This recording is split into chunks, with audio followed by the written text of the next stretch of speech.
আল্লাহ রাব্বুল আলামিন বলেন, ওয়ালতাকুম মিনকুম উম্মাতুন ইয়াদউনা ইলাল খায়রি ওয়া ইয়ামুরুনা বিল মা'রুফি ওয়া ইয়ানহাউনা আনিল মুনকার। জোরে বলি আল্লাহু আকবার। তোমাদের মধ্যে এমন একটা টিম, এমন একটা দল অবশ্যই থাকা দরকার যারা সৎ কাজের আদেশ দেবে, অসৎ কাজের বাধা দেবে। এই টিম দেখতে চান কে? আজ তো এই দলটা দেখতে চান কে? আল্লাহ। আরেক জায়গায় বলছেন, কুনতুম খায়রা উম্মাতিন উখরিজাত লিন-নাসি তা'মুরুনা বিল মা'রুফ ওয়া তানহাউনা আনিল মুনকার। জোরে বলুন আল্লাহু আকবার। আরেক জায়গায় বলছেন, والمؤمنون والمؤمنات بعضهم أولياء بعض يأمرون بالمعروف وينهون عن المنكر। জোরে বলি আল্লাহু আকবার। আরেক জায়গায় আসছে, يا بني أقم الصلاة وأمر بالمعروف وانه عن المنكر واصبر على ما أصابك إن ذلك من عزم الأمور। জোরে বলুন আল্লাহু আকবার। সৎ কাজের আদেশ দাও, অসৎ কাজের বাধা দাও। ইবাদত কবুল হবে না কেন? দোয়া কেন কবুল হবে না? অবশ্যই কবুল হয়ে যাবে। আল্লাহ নিজেই বলছেন, উদউনি আস্তাজিব লাকুম, আমাকে ডাকো আমি তোমার ডাকে সাড়া দেব। আল্লাহ যেহেতু নিজেই বলছেন না, কেন তিনি সাড়া দিবেন না? অবশ্যই সাড়া দিবেন। কিন্তু বান্দার মধ্যে 10টা যদি বিষয় থেকে যায়, সেই বান্দার দোয়া কবুল হবে না। নাম্বার 1 হলো, যে বান্দার মধ্যে মুনাফিকি থাকবে। কি থাকবে? মুনাফিকি। মুনাফিকিটা কি? মুনাফিকি হলো আপনার সামনে এক কথা, অন্যের সামনে আরেক কথা, মুখে এক আচরণ, অন্তরে আরেক লালন। এরকম লোক তো গোবিন্দগঞ্জ খুঁজে পাওয়া যাবে না। আসতে বলবেন না, আছে না নাই? আছে। এই সমস্ত লোকের কোনো দোয়া কবুল করবেন না কে? এই ওয়াদা কে করেছেন? আল্লাহ করেছেন। বরং আল্লাহ মানা করেছেন, ওয়ালা তাকুম আলা কবরিহি। এমনকি তোমরা ওই মুনাফিকের ব্যাপারে তো কঠোর হবেই, ওদের কবরের সামনে গিয়েও দাঁড়াবে না। কত শক্ত কথা। সেই মুনাফিক আমার দেশে আছে না নাই বলেন তো? সবচেয়ে বড় মুনাফিক কারা জানেন?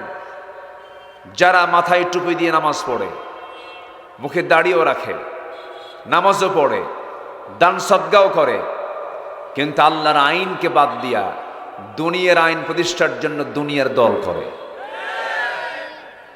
এই টাইপের লোক তো বাংলাদেশে নাই। বলেন কম না বেশি? কথা বললেই তো আমরা দোষী হয়ে যাই। কথা বললেই তো আমরা দোষী হয়ে যাই। দীর্ঘ 53 বছর আমরা দেখেছি এই দেশে যত ফিতনা সৃষ্টি করেছে মুনাফিকের বাচ্চারা। তারা রাষ্ট্র ধর্ম ইসলাম ঠিকই বলেছেন, কিন্তু এর মধ্যে চরম ফাঁকি দিয়েছেন। রাষ্ট্র ধর্ম যদি ইসলাম হয়ে থাকে, অবশ্যই সে রাষ্ট্রে ইসলামের আইন কানুন থাকার কথা ছিল। আবার বিগত 16 বছর যিনি ছিলেন, উনি বললেন না, সংবিধানে বিসমিল্লাহ থাকা জায়েজ নাই। ওটাও তিনি আউট করেছিলেন। সম্মানিত ভাইয়েরা, সম্মানিত বন্ধুগণ, আমার আপনার চোখের সামনে আমরা অনেক কিছু লক্ষ্য করে দেখছি।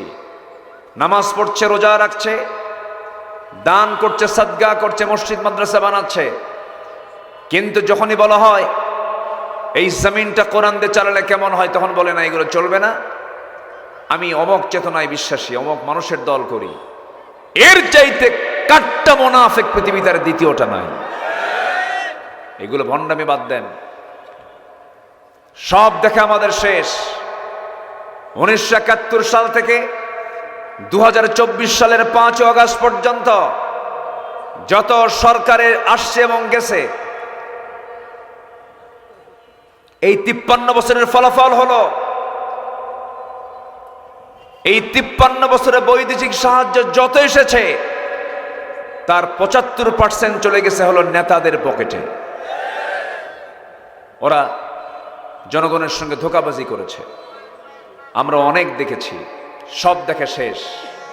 কেউ বাবা নিয়ে ব্যস্ত, কেউ স্বামী নিয়ে ব্যস্ত, কারো বাপের দেশ, কারো স্বামীর দেশ, মাঝখান দিয়ে আমরা শেষ। আমরা এগুলো দেখতে চাই না। আমরা সব দেখে শেষ করেছি। আগামীর দেশ হবে কোরআনের দেশ। চান কারা কারা হাত উঁচু করে দেখেন মুসলমান।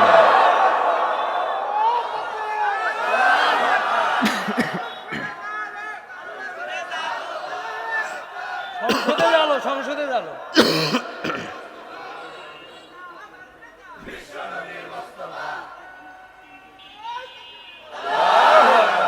আল্লাহ কবুল করুন, জোরে বলে আমিন। আরো জোরে আমিন।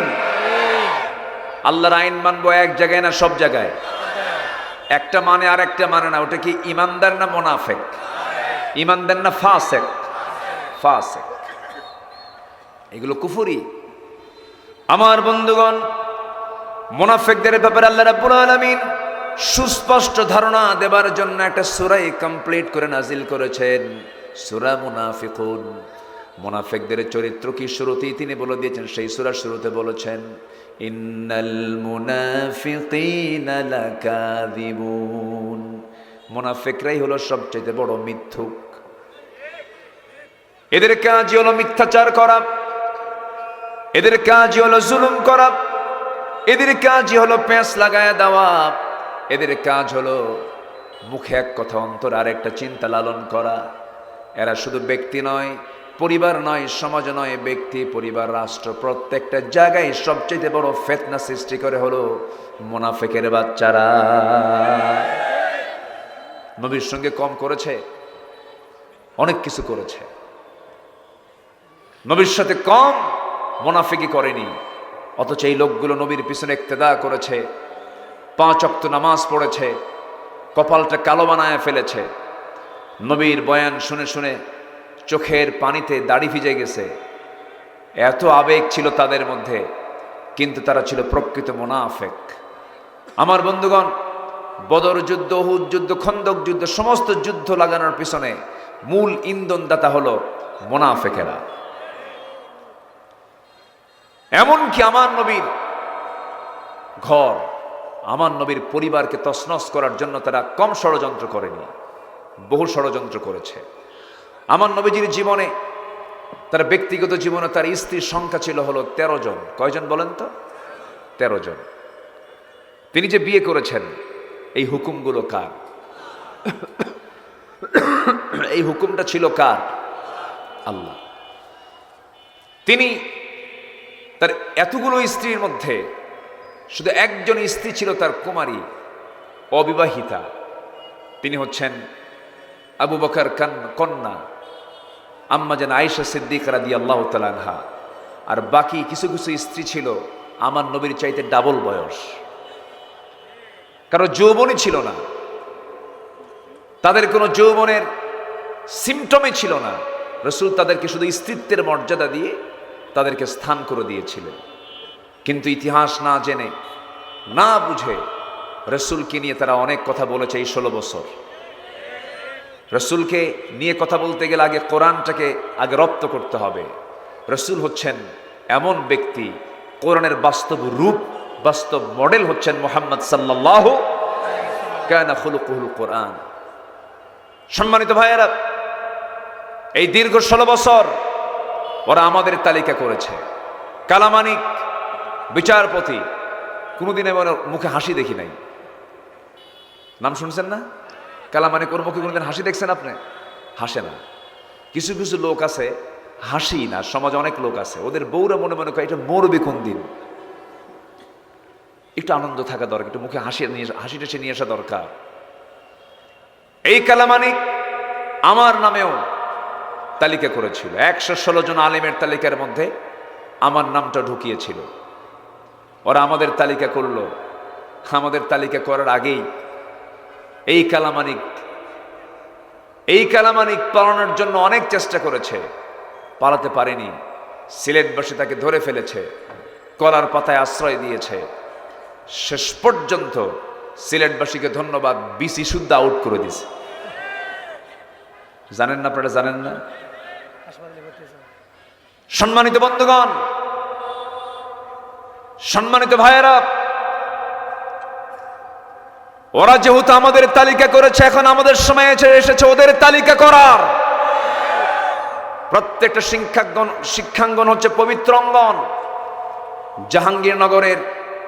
জাহাঙ্গীরনগর ইউনিভার্সিটির এক কুখ্যাত ছাত্র ছিল তারুণ্য মানিক।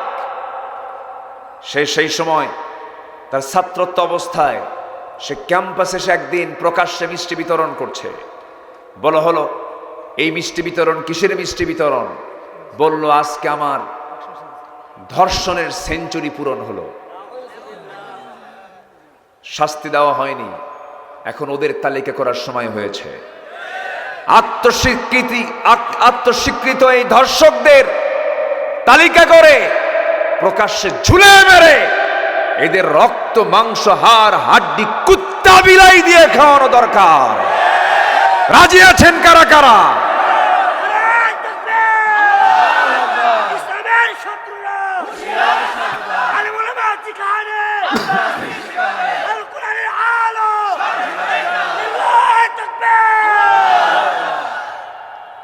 মুনাফিকি কি আমরা সহ্য করব না? আল্লাহ মুনাফিককে সহ্য করেন না। মুনাফিকদের জাহান্নামটা হবে উপরে না নিচে? শুধু নিচে না, সবচেয়ে নিচে। ফিদ্দারকিল আসফালি মিনান নার। মুনাফিক বড় ভয়ঙ্কর। আমার নবীজির একমাত্র অবিবাহিতা, যার ইতিপূর্বে কখনো বিবাহ হয়নি, যে স্ত্রী ছিলেন, তার নাম কি বললাম বলেন তো? আম্মা জান আয়েশা সিদ্দিকা রাদিয়াল্লাহু তাআলা আনহা। যখন রসুল মারা যান তখন তার বয়স ছিল 18 বছর। কত বছর বলেন তো? 18 বছর। চিন্তা করুন, 66 বছর পর্যন্ত তার হায়াত ছিল। কিন্তু এখানে বিয়ের কারণটা কি? আম্মা জান আয়েশার বিয়ের পয়গাম দিয়েছেন আল্লাহ নিজে। জোরে বলেন সুবহানাল্লাহ। তাহলে এখানে কোনো প্রশ্ন করা যাবে? আসতে পারে, কোনো প্রশ্ন করা যাবে এখানে? আম্মা জান আয়েশা ছিলেন 6 লক্ষ হাদিসের হাফেজা। রাসূল যা বলতেন, কম্পিউটার হ্যাং মারতে পারে, তার ব্রেন হ্যাং মারে নাই। আল্লাহু আকবার বলেন। রাসূল বলতেন, আয়েশা, আমি রাতের আধারে যা করি বলে দিবা। সাহাবীরা, দিনের আলোতে আমি যা করি সব বলে দিবা। কি নেতা আমরা পাইছি! দিনেও যা করি বলবা, রাতেও যা করি বলবা। এই আমার দেশের যা আতিপাতি নেতাগুলো আছে, রাতের চিত্র যদি প্রকাশ করা হয়, ওদের লুঙ্গি খুলে পিটাবে। আসতে কোন কেন, জোরে কোন, ঠিক কিনা? অতএব ওই নেতৃত্বের মুখে আমরা জুতা মারি যারা নামাজের কথা বলে না, দিন কায়েমের কথা বলে না, কোরআন প্রতিষ্ঠিত হোক যারা চায় না, শুধু গলাবাজি করে, শুধু চাপাবাজি করে। ওই সমস্ত নেতৃত্বের মুখে আমরা জুতা মারি, জুতা মারি। আমরা যাব না সেই দিকে। আমরা চলবো কার দল নিয়ে? জোরে বলুন, কার দল নিয়ে চলবো আমরা? আল্লাহর দল। মুনাফিকরা কত ভয়ঙ্কর! এই 16 বছর আল্লামা সাইদির নামে কত মিথ্যা অপবাদ তারা চাপিয়ে দিয়েছিল। উনি নাকি ধর্ষণ করেছেন। জোরে কর নাউজুবিল্লাহ। আনম এহসানুল হক মিলন সাবেক শিক্ষা প্রতিমন্ত্রী ছিলেন। মালয়েশিয়াতে ওনার সঙ্গে দেখা, বলে, ভাই, আমার নামে ভ্যানিটি ব্যাগ চুরির মামলা দিছে। কি ব্যাগ? আর শাইখুল হাদিস ইবনে শাইখুল হাদিস মামুনুল হকের বিরুদ্ধে মামলা দিয়েছিল গরু চুরির মামলা। কি চুরি বলেন তো? গরু চুরি। মনে যা এসেছে তারা তাই করেছে। আমরা মনে যা আসবে আমরা তা করব না। যে অকামগুলো করেছে তার দৃষ্টান্তমূলক শাস্তি আমরা দাবি করছি। মুনাফিকরা বড় ভয়ঙ্কর। ওই আম্মা জান আয়েশার জীবনের একটা কথা আমার মনে পড়ে গেল এই মুহূর্তে। মুনাফিকরা কেমন ভয়ঙ্কর! আমরা যে ইবাদতগুলো করি, ইবাদত কবুল হচ্ছে না। এর কারণ হচ্ছে 10টা, এর মধ্যে এক নাম্বার হলো মুনাফিকি। আরো 9টা বিষয় আছে। আম্মা জান আয়েশা সিদ্দিকা রাদিয়াল্লাহু তাআলা আনহার সাথে আমার নবীজি একদিন সফরে বের হলেন, দুজন মিলে বের হলেন। নবীজি যত ক্রিটিক্যাল সফর হোক না কেন বউকে সাথে নিয়ে সাধারণত তিনি চলতেন। এমনকি জীবনে হজ করেছেন একবার। আম্মা জান আয়েশা বলেন, রাসূল আমার সঙ্গে হজ করেছেন। উহুদের ময়দানে গেছেন, রাসূল আম্মা জান আয়েশাকে সাথে নিয়ে চলে গেছেন। বউটা হলো জীবনের একটা পার্টনার, একটা অংশ। বউটাকে নিয়ে মাঝে মাঝে ঘোরা দরকার, বোরকা সহ। কি সহ? বোরকা সহ ঘোরা দরকার। বউটা হচ্ছে ইমানের পাহারাদার। বউটাকে আপনি যখন সাথে নিয়ে যাবেন, সেই সময় আপনার অনেক কিছু আপনি সেফ পাবেন। চোখের গুনাহ হবে না, বাইরের কোনো গুনাহ হবে না। বউ হচ্ছে ইমানের পাহারাদার। কেমন করে বললাম, ধরুন গোবিন্দগঞ্জ বাজারের দিকে আপনি বউটাকে নিয়ে আপনি কোনো একটা অটো ইজি বাইকে চড়েছেন, হঠাৎ করে সামনের দুটো সিটে দুজন মহিলা উঠেছে, বোরকা নাই, বোরকা ছাড়া, চুল ছেড়ে দেওয়া। আপনার বউয়ের সামনে যদি আপনি হঠাৎ করে ওই দুই মহিলার দিকে একটু নজর দিয়ে থাকেন, হয়তো বড় জোর 20 থেকে 25 সেকেন্ড দেখে ফেলেছেন। এই দৃশ্য যদি আপনার বউয়ের নজরে আসে, কিছু হবে? কিছু হবে? হবে। কিন্তু এই সময় কিছু বলবে না। বাড়িতে চলে গেছেন, সারাদিন কোনো কথা নাই, কিন্তু মনে মনে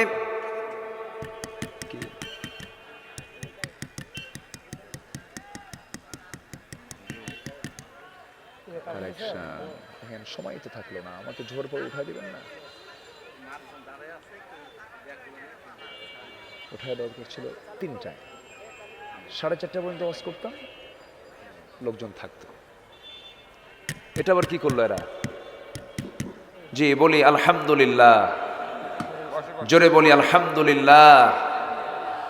এই 1 মিনিট দেরি করতে পারতেছেন না আপনারা? একটু বসেন। আমার নবীজি স্ত্রীকে সাথে নিয়ে চলে গেছেন। কোথাও তিনি স্ত্রী ছাড়া চলতেন না। বেশিরভাগ সফরে বউকে সাথে নিয়ে চলে যেতেন। আম্মা জান আয়েশা বলেন, রাসূল জীবনে হজ করেছেন একবার। যখন তিনি ইহরামের কাপড় বাঁধবেন, হাজী সাহেবরা বুঝতেছেন, ইহরামের কাপড় যখন বাঁধতে হয় তখন গোসল করতে হয়, গোসল করা সুন্নাহ। আমার নবীজি, আম্মা জান আয়েশা বলেন, সেই সময় তিনি আমার সঙ্গে সহবাস করলেন, মেন্টালি প্রশান্তি নিয়ে আসলেন। এরপরে তিনি ইহরামের কাপড় বাঁধলেন। তাহলে ইহরামের কাপড় বাঁধার আগে স্ত্রীর সহবাস করাটাও কিন্তু সুন্নাহ। তাহলে একা হজে যাওয়া ভালো না বউয়ের সাথে নিয়ে ভালো? হ্যাঁ, বউকে সাথে নিয়ে যাওয়াটা ভালো। আমার নবীজি এমনই একটা সফরে চলে গেলেন, অভিযানে চলে গেলেন। অভিযান থেকে ফিরে আসতেছেন, ফিরে আসার পথে হঠাৎ করে আমার নবীজি বলে ফেললেন, সাহাবীরা, হাজার হাজার সাহাবী, হঠাৎ যদি কেউ চলতে নিয়ে যদি বাদ পড়ে যায়, সে আসবে কেমনে? একজন দায়িত্বপ্রাপ্ত সাহাবীকে দায়িত্ব দিলেন, ও আমার সাহাবী, তোমার দায়িত্ব হলো যেই লোকগুলো বাদ পড়ে যাবে, তুমি তাদেরকে বাদ পড়া লোকগুলোকে একসঙ্গে হাজির করে মদিনা পর্যন্ত পৌঁছায় দিবা। সাফওয়ান রাদিয়াল্লাহু আনহুকে তার দায়িত্ব দেওয়া হলো। কিন্তু কেউ বাদ পড়ে নাই। বাদ পড়েছেন একজন নারী, আমার নবীর সেই স্ত্রী আম্মা জান আয়েশা সিদ্দিকা রাদিয়াল্লাহু তাআলা আনহা। তিনি বাদ পড়ে গেলেন কেমন করে? তিনি বাদ পড়েছেন হলো, তিনি ছিলেন উটির পিঠি, পালকির ভিতরে, হাওদার ভিতরে। হঠাৎ করে প্রকৃতির চাপ জাগলো। তিনি বললেন, আমাকে নামায় দাও। নামায় দেওয়া হলো, নামলেন। তিনি পালকি থেকে নেমে দূরে চলে গেলেন, আড়ালে চলে গেলেন, শৌচ কার্য করলেন। আসতে দেরি হয়ে গেছে। তিনি এত চিকন ছিলেন, দায়িত্বপ্রাপ্ত সাহাবী যিনি আম্মা জান আয়েশার দায়িত্বে ছিলেন, তিনি ভেবেছেন মনে হয় আম্মা জান আয়েশা চলে এসেছেন, আম্মা জান আয়েশা চলে এসেছেন। এই চিন্তা মাথায় নিয়ে তিনি করলেন কি, হাওদাটা, পালকিটা উঠে পিঠে উঠায়া দিলেন। প্রশ্ন হলো, একটা মানুষ নাই, পালকির ওজন তো কম হওয়ার কথা, কিন্তু আম্মা জান আয়েশা এত চিকন ছিলেন যে ওজনটা এত কম, পালকির মধ্যে থাকলেও যে ওজন, না থাকলেও সে ওজন। এইভাবে তিনি বাদ পড়ে গেলেন। সব চলে গেছে মদিনার কাছাকাছি। এদিকে আম্মা জান আয়েশা এসে দেখেন কেউ নাই।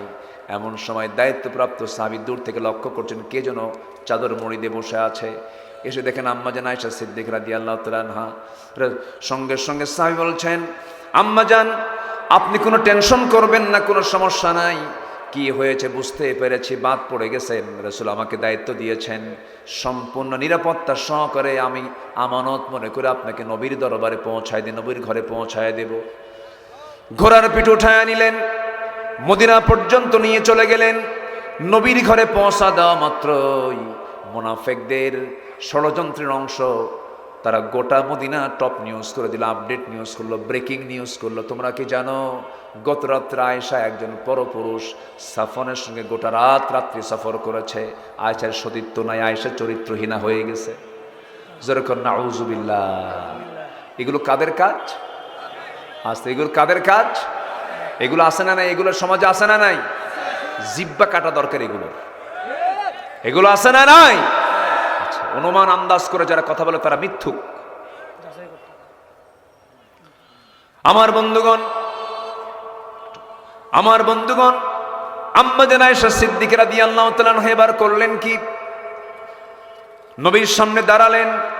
রাসূলের কানে যখন মুনাফিকদের কথা কানে চলে এসেছে, রাসূল বলেন, আয়েশা একটা কথা আমার কানকে ভারী করে দিচ্ছে, আমার মনটা যেন কেমন হয়ে গেল। আমি জানি তোমার কোনো দোষ নাই, তবে যে কথা আমার কানে এসেছে সেই কথা শোনার পর তোমার মনে হয় আমার বাড়িতে না থাকাই ভালো, বাবার বাড়ি চলে যাও। পৃথিবীতে একজন নারীর বিয়ে হওয়ার আগ পর্যন্ত তাকে মানায় বাবার ঘর, কিন্তু বিয়ের পরে একজন নারীকে মানায় বাপের ঘর না স্বামীর ঘর। আম্মা জান আয়েশা সিদ্দিকার চোখে পানি চলে এলো, বলছেন, ইয়া রাসূলুল্লাহ, আমি আপনাকে কিচ্ছু বলবো না, আপনি বলে ফেলেছেন আমি চলে যাচ্ছি আমার বাবার ঘরে, তবে একটা কথা বলবো, আমি কারো কাছে জানান দেব না, আমি আল্লাহর কাছে জানান দেব যে আল্লাহ আমার বিয়ের পয়গাম পাঠিয়েছেন, আমি তার কাছে ফয়সালা চাই। ওমান ইয়াতাওয়াক্কাল আলাল্লাহ ফাহুয়া হাসবুহ। আম্মা জান আয়েশা চলে গেলেন। নবীর ঘুম হয় না, রাতের বেলা ঘুমাতে যান, হাতটা আগায় দেন, আয়েশা নাই, নবীজির বুকটা খান খান হয়ে যায়। আম্মা জান আয়েশা সিদ্দিকা সেজদায় পড়ে পড়ে কান্দেন, চিকন মানুষ আরো চিকন হয়ে যাচ্ছেন, প্রচন্ড কান্নায় ভেঙ্গে পড়ছেন সেজদার ভিতরে। আম্মা জান আয়েশাও কান্দে, নবীও কান্দেন, সাহাবীরাও কান্দেন, আর মুনাফিকরা আসতে কোন কেন? মুনাফিকরা আসে। আল্লামা সাইরির মৃত্যুর রায় যে, ফাঁসির রায় যেদিন দিয়েছে, গণজাগরণ মঞ্চের লোকেরা মিষ্টি বিতরণ করেছে, আর সেই গণজাগরণ মঞ্চে গিয়ে কিছু দালাল আলেম গিয়ে ওদের সঙ্গে সম্মতি প্রকাশ করে সংহতি প্রকাশ করেছে। তওবা করুন, বেশি বাড়িয়ে কথা বলবেন না, বেশি মাতব্বরিমূলক কথা বলবেন না। বিগত 16 বছর যারা বিগত সরকারের সুযোগ সুবিধা গ্রহণ করেছেন, আমি তো মনে করি যারা অতিরিক্ত সুযোগ সুবিধা গ্রহণ করেছেন একজন আলেম হওয়ার পরেও, যাদের গায়ে একটা আঁচড় লাগে নাই, যারা একটা মামলা খায় নাই, যারা জেলখানায় ঢোকে নাই, বরঞ্চ সরকারের দাবিদারি করেছে, আমি তো মনে করি কোরআনের ভাষায় তারাই হচ্ছে মুনাফিক। রাগ করতেছেন? তওবা করুন, ফিরে আসুন। আপনি আলেম, আপনার মুখে যদি রাশেদ খান মিলনের মতো কথা বের হয়, হাসানুল হক ইনুর মতো কথা বের হয়, মুজাহিদুল ইসলাম সেলিমের মতো কথা বের হয়, তাহলে আপনি সবচাইতে ইসলামের বড় ফিতনা সৃষ্টিকারী। আছে না নাই? আসতে বলবেন না, আছে না নাই? আচ্ছা, সময় নাই, কখন কথা বলবো বলেন? আমাদের সময় দিতে হয়। আমি আসছি সেই জুমার পর পর। যাই হোক, আমরা মুনাফিকি চরিত্র ছেড়ে দেব, জোরে বলি ইনশাআল্লাহ। কিন্তু আম্মা জান আয়েশা কার বাড়ি এখন? বলেন, কার বাড়ি? নবীর বাড়ি কি আসেন নাই? স্বামীর ঘরে কি আসেন নাই? এসেছেন। সত্যের বিজয় কে দেন? কে দেন? কে দেন? ওই মুনাফিকরা হেসেছিল, এখন সেই মুনাফিকরা কোথায়? দেশের মাটিতে জায়গা নাই, সব মামু বাড়ি দিল্লি গিয়ে পড়ে আছে। আমাদেরকে বলেছিল পাকিস্তানি রাজাকার, আমরা কেউ পাকিস্তান যাই নাই, গেছি আমরা কেউ পাকিস্তান? আমরা দেশকে ভালোবাসি।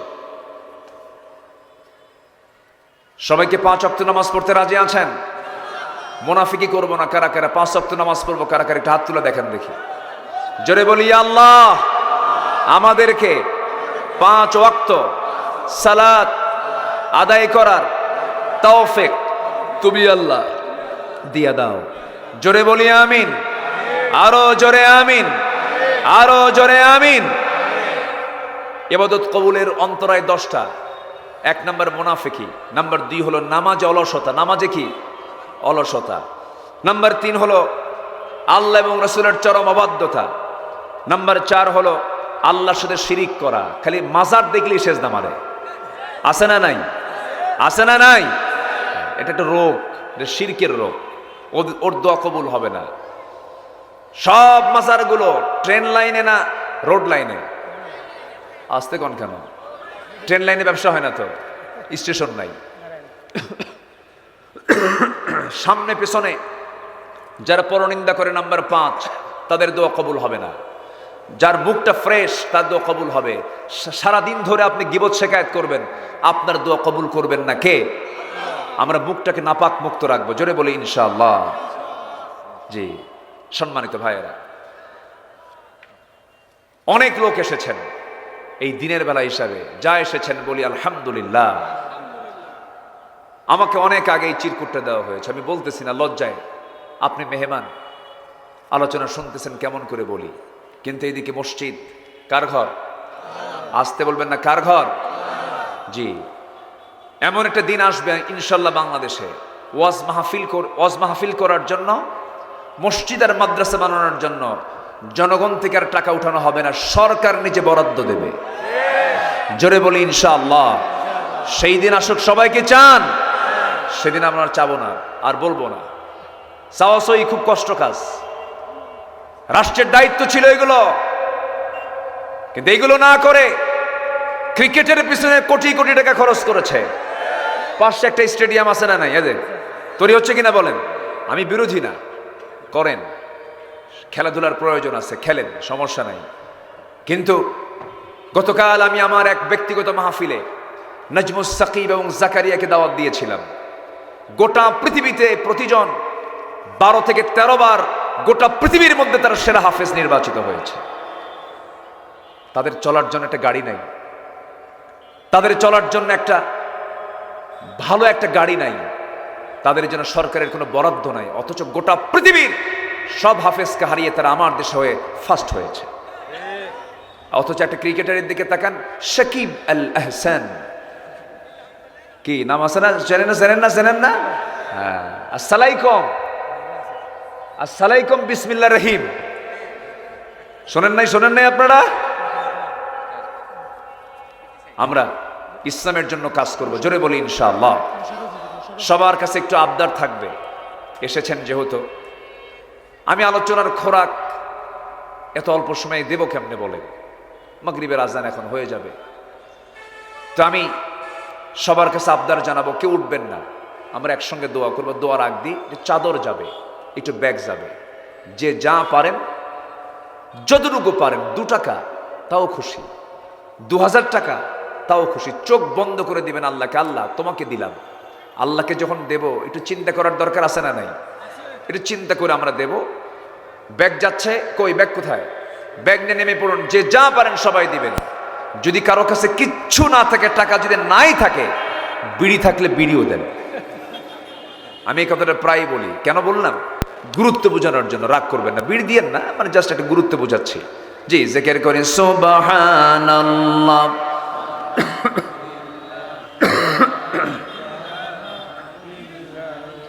আরো জোরে লা মিনাল বায়ানি মা লাম ইয়ালাম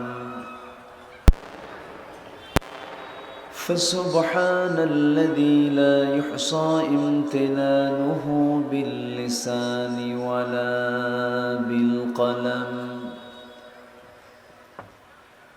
نشهد أن لا إله إلا الله وحده لا شريك له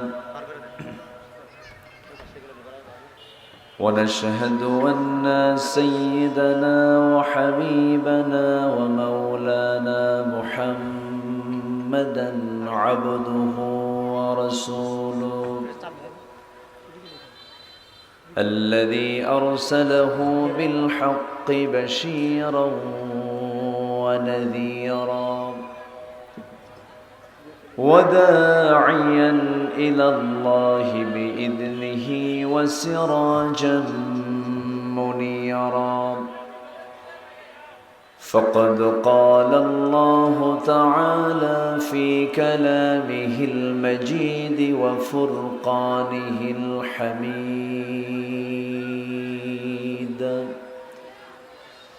أعوذ بالله من الشيطان الرجيم.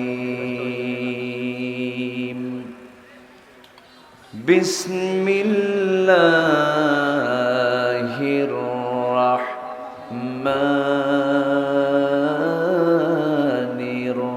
الرحيم.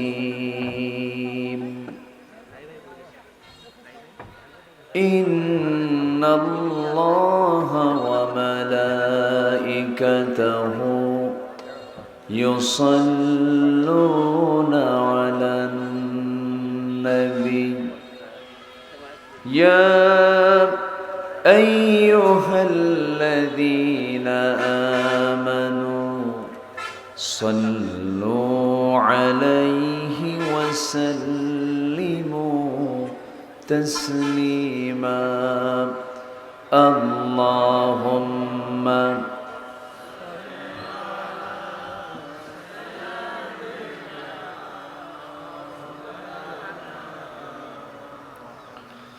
وعلى آل سيدنا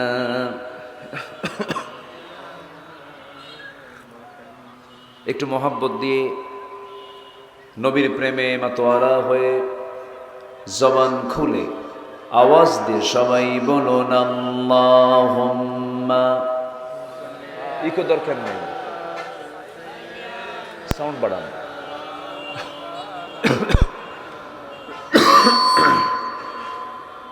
وعلى آل سيدنا সবাই বলুন বালাগাল উলা বিকামালিহি কাশাফাত তুজা বিজামালিহি حسنت جميع خصاله صلوا.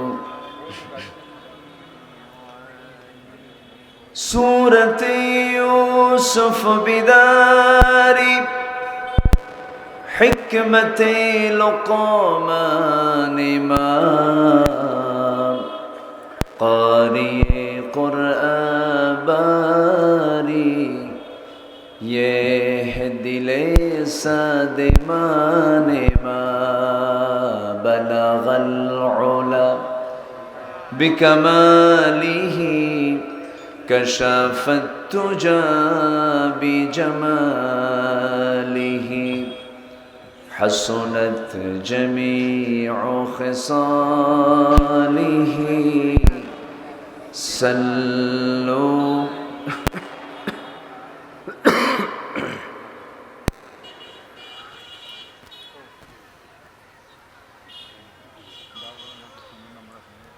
গাইবান্ধা জেলার বোয়ালিয়া কেন্দ্রীয় জামে মসজিদ মাহফিল ইন্তেজামিয়া কমিটি কর্তৃক আয়োজিত দিনের বেলা অনুষ্ঠিত আজকের এই তাফসীরুল কোরআন মাহফিল 2024 মহৎ আয়োজনের সম্মানিত সুযোগ্য সভাপতি, সম্মানিত অতিথিবৃন্দ, বিশেষ করে আমার পূর্বে কথা বলেছেন স্নেহধন্য মাওলানা আলী আকবর নাটোরি, উপস্থিত হাজরাত উলামায়ে কেরাম, ফদালায়ে ইজাম, সুশীল সমাজ, জাতির শ্রেষ্ঠ সন্তান, শিক্ষক মণ্ডলী, আজকের মাহফিলের প্রধান আকর্ষণ যাদেরকে নিয়ে আজকের এই সাজানো গোছানো বর্ণাঢ্য আয়োজন, তাওহীদের পতাকাবাহী, কালেমার ঝান্ডাবাহী, দ্বীন ইসলামের নরসারদুল বীর মুজাহিদ, প্রাণ প্রিয় সম্মানিত দ্বীনি ভাইরা, আড়ালে বসে আছেন শ্রদ্ধেয়া সম্মানিতা মা বোনেরা, আলোচনার সূচনায় আনুষ্ঠানিকতার মধ্য দিয়ে আমার পক্ষ থেকে আবারও দিল খোলা সালাম, আসসালামু আলাইকুম ওয়া রাহমাতুল্লাহি ওয়া বারাকাতুহু।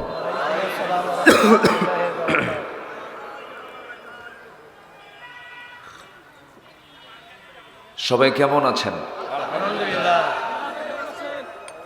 আমাকে প্রশ্ন করলেন, আল্লাহ তাআলা আমাকে আপনার মতোই, আপনার কাতারেই, আপনার সাথেই রেখেছেন। বলছে আলহামদুলিল্লাহ। অসুস্থ হলে হসপিটালে, বেকায়দা হলে অন্য কোনো কাজে, সংকটে পড়লে হয়তো বাইরে, কিন্তু কোনোটাই তো হয়নি। আপনি যেমন আছেন আমিও তেমনই আছি। তবে বিগত জীবনের সকল সময়ের চাইতে মানসিকভাবে একটু বেশি ভালো আছে। বলি আলহামদুলিল্লাহ। এই যে একটা মাহফিল নিয়ে কি যে করতো 16টা বছর।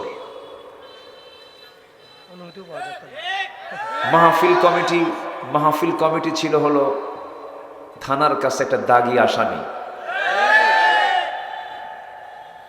থানা মনে করতো যারা কোরআনের মাহফিল করে এরা হচ্ছে জগতের সবচেয়ে খারাপ মানুষ। আর 5 অগস্টের পর থেকে এখন কি আর কমিটির থানার কাছে ধরনা দিতে হয়? বরঞ্চ থানার লোক এসে এখানে বসে বলে, কিছু লাগবে কি ভাই? কি ঠিক কিনা বলেন? এই প্রেক্ষাপট, এই পরিবেশ যিনি আমাদেরকে উপহার দিয়েছেন তিনি কেউ না, তিনি আমার কে বলেন তো?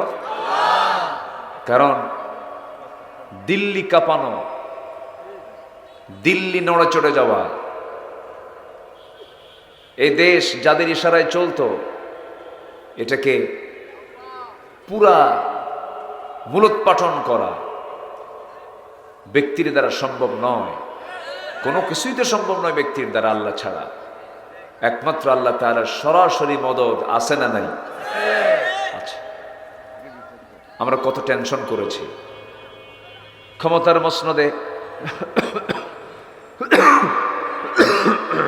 মসনদে বিগত সরকার ছিল বৈধ না অবৈধ? বৈধ? অবৈধ। আচ্ছা, ঠিক আছে। মানে বাপ হয়েছে, কিন্তু সন্তানের বাপ হয়েছে, কিন্তু বাপ হলে কি এটা অবৈধ বাপ, সামাজিক স্বীকৃতি নাই। এরকম 16টা বছর আমরা লক্ষ্য করেছি। ফেরাউন পৃথিবীতে বেঁচে ছিল হলো 1600 বছর, আর এরা ছিল হলো 16 বছর। মিলটা দেখছেন কেমন মিল? একটা মিল আছে, কিন্তু ওটা ছিল হলো মেল ফেরাউন, এটা হলো ফিমেল ফেরাউন। কোন অংশ কম না তো। তাছাড়া মালাকুল মউতকে আটকা ফেলে বলে যে আমরা 2041 আছি, 71 আছি, এবং আমার দেশের মানুষের হায়াত আমি বাড়াইয়া দিছি। যেরকম নাউজুবিল্লাহ। অনেক কথাই আমরা শুনেছি, যা মুখে আসতো তাই বলতো। যাদের মুখের বেড়া নাই তারা হচ্ছে পৃথিবীর সবচেয়ে বড় বেহায়া। যাদের মুখের কি নাই? বেড়া নাই, তারা পৃথিবীর সবচেয়ে কি বড় বেহায়া। বুঝে নেন, বেশি কিছু বলা লাগে না তো। আমরা বসতে পেরেছি জান্নাতের টুকরায়, বলি আলহামদুলিল্লাহ। সবাই বলছে আল্লাহুম্মা ইন্নী আসআলুকা আল হুদা ওয়াত তুকা ওয়াল আফাফা ওয়াল গিনা। সবাই বলি আল্লাহুম্মা লাকা আসলামতু ওয়া বিকা আমানতু ওয়া আলাইকা তাওয়াক্কালতু ওয়া ইলাইকা আনাবতু। আমরা আল্লাহ তাআলার শুকর আদায় করে নিলাম। আমি মঞ্চে উঠতে চেয়েছিলাম জুমার পরপরই, কিন্তু একটু দেরি হয়ে গেল। আমি এসেছি আগেই, উঠতে একটু দেরি হলো। সালাতুল আসরের বিরতির পর আবার মাহফিল শুরু হলো। আমার দেশে ওয়াজের শ্রোতা বেশি না মুসল্লি বেশি? বলেন, শ্রোতা বেশি না মুসল্লি বেশি? মুসলমান বেশি না নামাজি বেশি? মুসলমান বেশি আর নামাজি কম। কেমনটা উত্তর হলো না বলেন তো? মুসলমান দিয়া নামাজ না নামাজ দিয়া মুসলমান? কি কথা কি বোঝা যায়? তো আমার দেশে কিছুই হয়নি এখনো। আল্লাহ তাআলা এমনি ক্ষমতা দিবেন না। কোরআন রাষ্ট্রীয় ক্ষমতায় আসতে হলে আগে দুটো জিনিস পূরণ করতে হবে, দুটো ব্ল্যাঙ্ক শূন্যস্থান পূরণ করতে হবে। আমলটা ভালো করে করতে হবে, ইমানটা ভালো করে আনতে হবে। কার কথা? আল্লাহ রাব্বুল আলামিন বলেন, وعد الله الذين آمنوا منكم وعملوا الصالحات ليستخلفنهم في الأرض। আল্লাহ রাব্বুল আলামিন ওয়াদা করছেন যে সমস্ত বান্দাগুলো ঈমান আনবে এবং নেক আমল করবে, আমি আল্লাহ নিজে তার হাতে খেলাফতি দিয়ে দেব। দেশে মাত্র 5% নামাজ পড়ে। মুসলমান কত পার্সেন্ট নামাজ পড়ে? 5%। জুমার দিনেও নামাজের খবর নাই।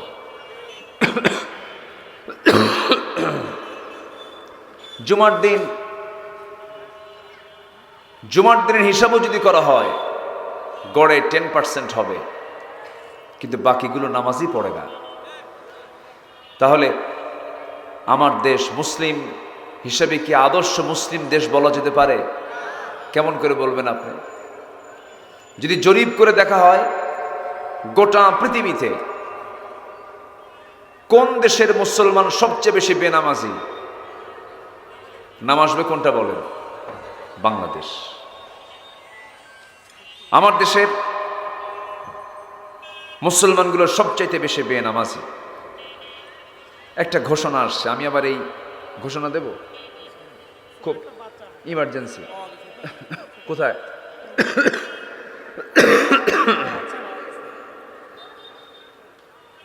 একটা ছোট্ট ছেলে, 3 বছর বয়স আনুমানিক, এই যে আমার ডান পাশে হাজির হয়েছে, এদিকে নিয়ে আসেন দেখি। ওয়াজ তো করি কোরআন থেকে, আজকে একটু হারানোর সংবাদটা দিয়ে দিই। বাচ্চাটা কান্দেও না, প্রচন্ড সাহসিত, কোনো কান্নাকাটিও নেই। তো এই বাচ্চাটার মাকে বাপকে যদি না থাকে আমরা নিয়ে যাবো না নাকি, আর কি করবো? ও একে একে দাঁড়ায় আছে, দেখতেছে, খুব চালু তো, মারে থুইয়া মারছে দৌড় একদিকে। পাওয়া গেছে? কই? কে?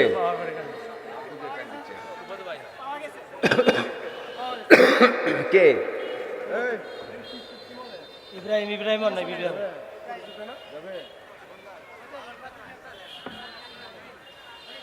হ্যাঁ, যুয়্যিনা লিন-নাসি হুব্বুশ শাহাওয়াতি মিনান নিসাই ওয়াল বানিন। মানুষকে আকর্ষণীয় করা হয়েছে 6টা জিনিসের। 1 নম্বরে নারী, নাম্বার 2 হলো সন্তানাদি।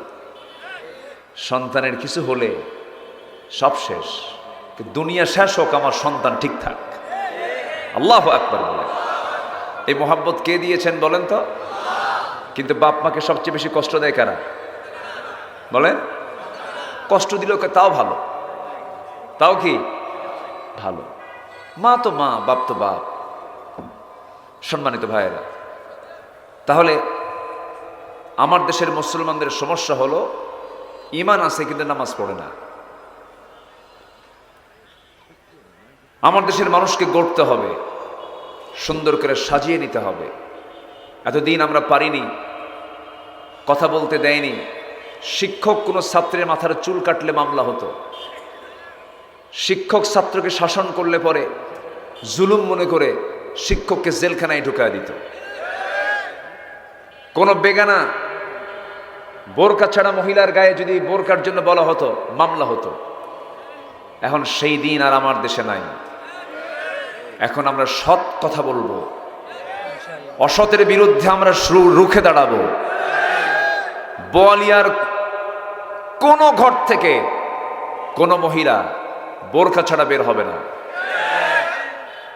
বোরকা ছাড়া বোরকা নিয়ে বের হওয়াই হলো স্বাধীনতা, আর বোরকা ছাড়া বের হওয়া মানে সমাজে রোগ সৃষ্টি করা। গ্রাম ভিত্তিক পরিকল্পনা গড়ে তুলতে হবে। প্রত্যেকটা গ্রামের মাতব্বরকে নামাজি হতে হবে। 16 বছর বুড়া মানুষ পারে নাই এই পরিবর্তন আনতে। মাত্র 20 থেকে 25 দিন আমার সন্তান, আপনার সন্তানরা রাজপথে নেমেছিল। 45 মিনিট টাইম দিয়ে মামু বাড়ি দিল্লি পাঠায় দিছে। অতএব যুবকরা, তোমরাই পারবে সমাজের সকল অন্যায় দূর করতে। মনে মনে দাঁড়িয়ে যাবে কোন মহিলা সমাজে রোগ সৃষ্টি করার জন্য অর্ধলগ্ন পোশাক পরে বের হয়, কোন মাতব্বর নামাজ পড়ে না। এগুলো খেয়াল করার দরকার আছে না নাই? আমাকে আল্লাহ এই জন্যই পাঠাইছে। আমাদের দায়িত্ব এটা। আমি নিজে একা একটা বাংলাদেশ। এই যে যতগুলো মানুষ এখানে এসেছেন, যদিও লোক সংখ্যা খুব বেশি বলবো না, তবে যতগুলো মানুষ আপনারা এসেছেন, যদি আপনারা এক একজন দায়িত্বশীল ভূমিকা পালন করে যদি মনে মনে সিদ্ধান্ত নেন গোবিন্দগঞ্জকে আমরা সাজায় ফেলবো, অবশ্যই সম্ভব, অবশ্যই সম্ভব। কিন্তু গোবিন্দগঞ্জ আগে সাজানো দরকার না, আগে নিজে সাজানো দরকার। নিজে বিড়ি খাই, নিজে কি খাই? এক বিড়ির কাছে পরাজিত আমরা। কিসের কাছে পরাজিত বলেন? বিড়ির কাছে পরাজিত। সে টান মানে কি ধোয়া 3 তলায় পাঠায়। আছে না নাই? জাতি হিসাবে সবচাইতে বিড়ি খায় বেশি কোন দেশে? দেখেন, তাহলে দেখেন বাংলাদেশ কত দিক দিয়ে উন্নত। হ্যাঁ, নামাজ নাই,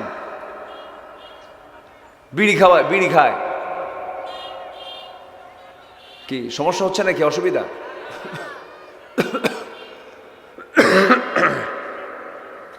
এই ও বাদাম, ধমক দিয়েন না, ধমক দিয়েন না। ও চায় যে আমার একটু ব্যবসা হোক, একটু চায়।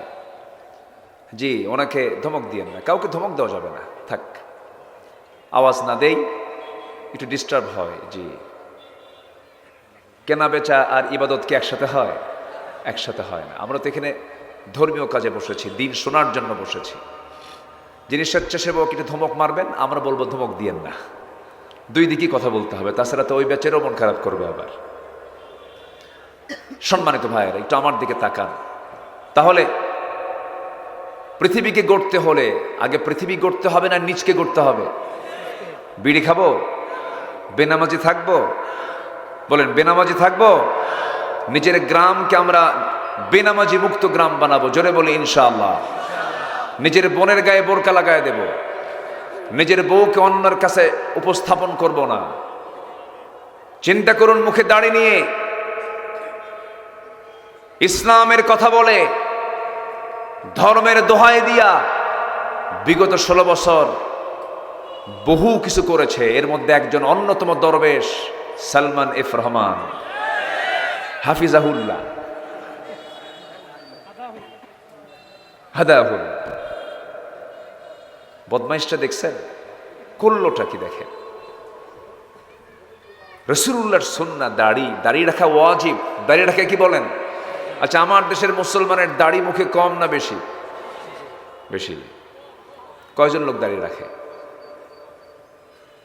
বলে হুজুর দাড়ি যারা কাটবো না, সেলুন চলবে কেমনে? দেখছেন কি যুক্তি? দেখেন। সম্মানিত বন্ধুগণ,